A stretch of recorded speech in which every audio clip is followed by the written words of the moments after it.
Besant, le président Trump et le président Xi ont une très bonne relation. Explorez les discussions essentielles lors du Forum d'investissement Arabo-Américain 2025 avec le secrétaire au Trésor des États-Unis. Such a privilege, as I said, to be with you both this morning.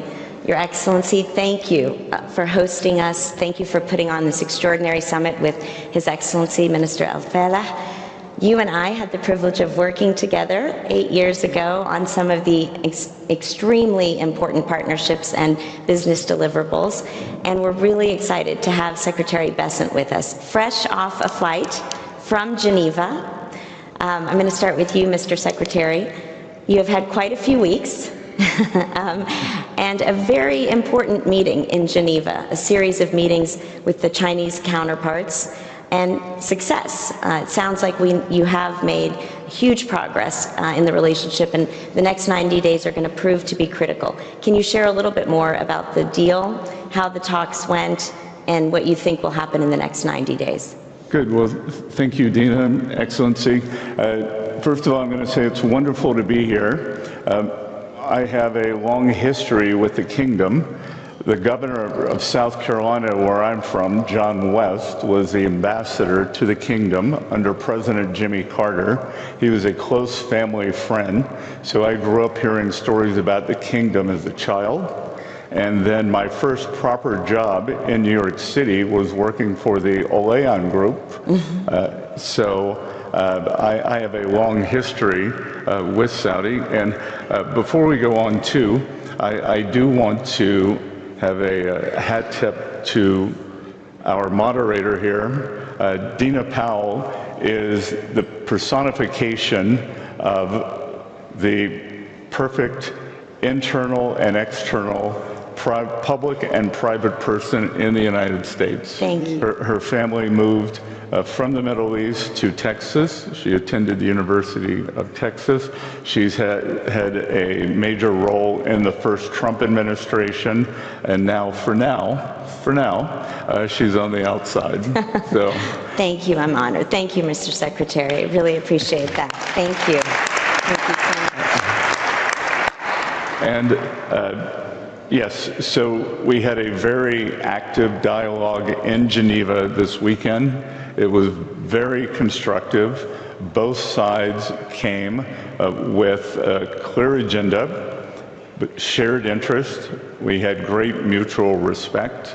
And I think what we were able to establish as President Trump and the administration began the tariff program, we had a plan, we had a process, and what we did not have with the Chinese was a mechanism. So the Vice Premier and I now call this the Geneva mechanism to prevent any misunderstandings, because President Trump and Party Chairman Xi have a very good relationship, but the relationship did not make its way down through other levels of government. So I think the important thing is that after this weekend, we have a mechanism to avoid escalation like we had before. We both agreed to bring the tariffs levels down 115%, which I think is very productive, because where we were with 145 and 125 was the equivalent of an unintended embargo. That is not healthy for the two largest economies in the world. It is not healthy for the rest of the world. So I think we can proceed from here. We have a very good framework, and as I said during IMF week in Washington about 3 or 4 weeks ago, there is a possibility, it's not a certainty, but that, as Ray Dalio might say, we could do a big, beautiful rebalancing. President Trump wants to rebalance the American economy back to a manufacturing economy with high precision manufacturing. I think everyone agrees, including Chinese leadership, that they need to rebalance towards more of a consumption and consumer economy. And the dream scenario would be if somehow we could do that together. And what do you think the next 90 days look like? It sounds like very productive meetings and now people talking to each other, as you say. Were there areas that you kind of put to the side or, really put everything on the table? I think everything is on the table. We have a very good framework from President Trump's first administration. There was a treaty that was signed, a trade treaty, a trade agreement that was signed in January 2020. So we're not starting from ground zero. We have a framework and we can go from there. Obviously, many things have changed over the past 5 years.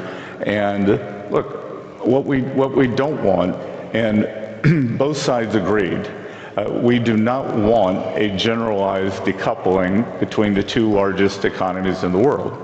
What we want is the U.S.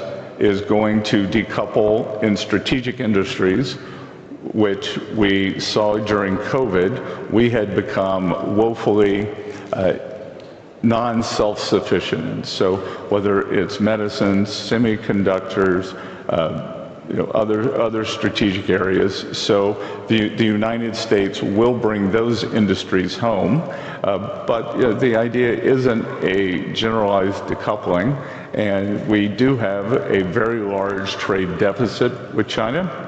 That could be solved in many ways, and my hope it is via Chinese buying more American goods and the U.S. selling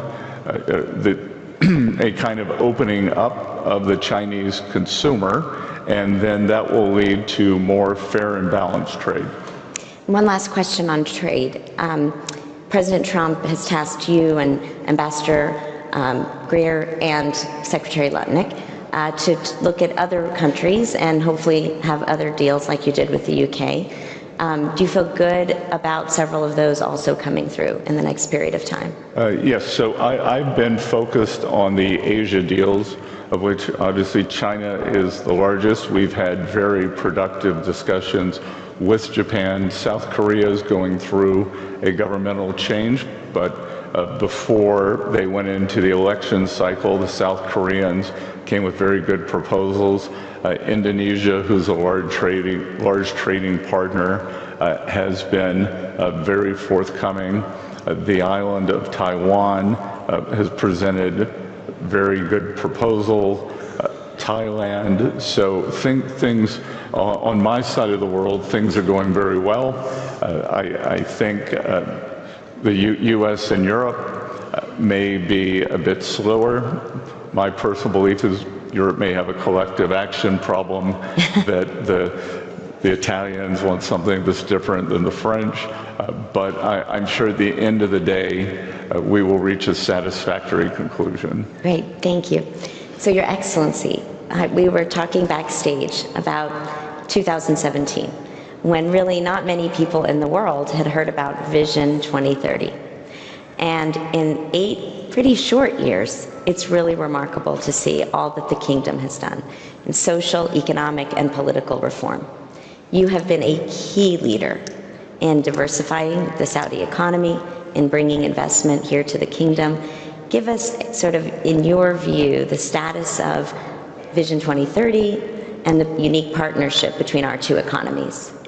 Well, thank you very much, and thank you, Mr. Secretary, for being here and for really insightful thoughts. Before I answer the question, I just wanted to comment on His Excellency's comments. In Washington, I actually pushed His Excellency a little bit more than what I would usually in the IMFC meetings. And actually, there was a lot of wisdom in the room. There was really, it gave me a lot of hope, and I actually spoke about it publicly, saying that what I've heard in Washington, and particularly from His Excellency, gives me a lot of confidence that the world is not as in a chaos or in a difficult situation as a lot of people are seeing it. I think there's a plan, and hopefully we will see a resolution, and we started seeing this. So thank you Mr. Secretary. And Dina, thank you also for all the support that you provided to the relationship. The Saudi-US relationship is, as His Excellency Khalid Farah mentioned, is 92 plus years old, and it gets stronger and stronger every year. And if you just look at the amount of investments from Saudi in the US, it's really significant compared to the size of an economy like Saudi Arabia. It's way, actually multiple folds of any other nation, i.e. any other nation we invest in. And the same the other way. There are a lot of investments from the US in Saudi Arabia, and particularly since the start of Saudi Vision 2030, we have seen actually a significant pickup. Saudi Vision 2030, and I'm sure a lot of the attendees here are aware of what Saudi Vision 2030, but in brief, it's really a long-term vision, a North Star, that actually for the last 7-8 years drove significant part of the society, if not all part of the society, towards one goal, which is transforming this nation economically, socially, and financially to a more sustainable path. We were significantly reliant on one commodity for an extended period of time, which was basically so volatile. So you have the booms and busts in the economic cycles depending on where the oil price is, and that was not sustainable. So when you have a leadership that actually sets a very clear vision, mobilize the nation behind it, people of Saudi Arabia then really owns it, and they see that actually this is their vision, this is their country, this is their transformation.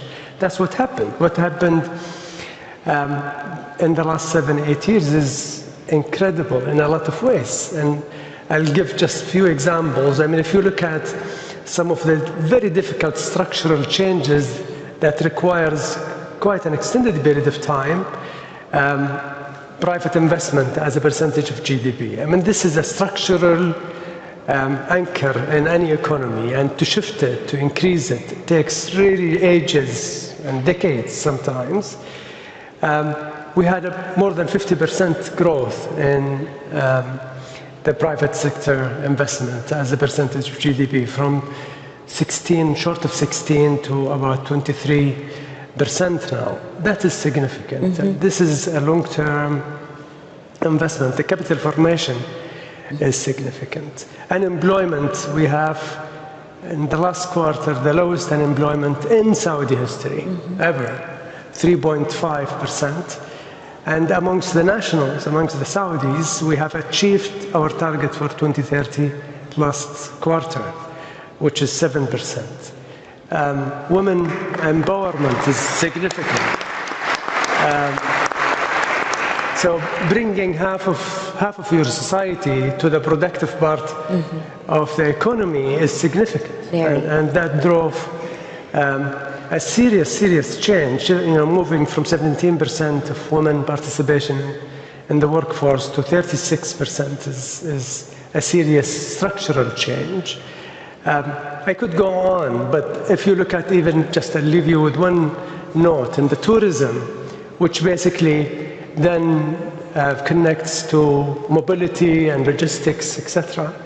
Tourism, we had a target of 100 million visits as per the Tourism International Organization for 2030. We achieved that 2 years ago, simply because there were a lot of attractions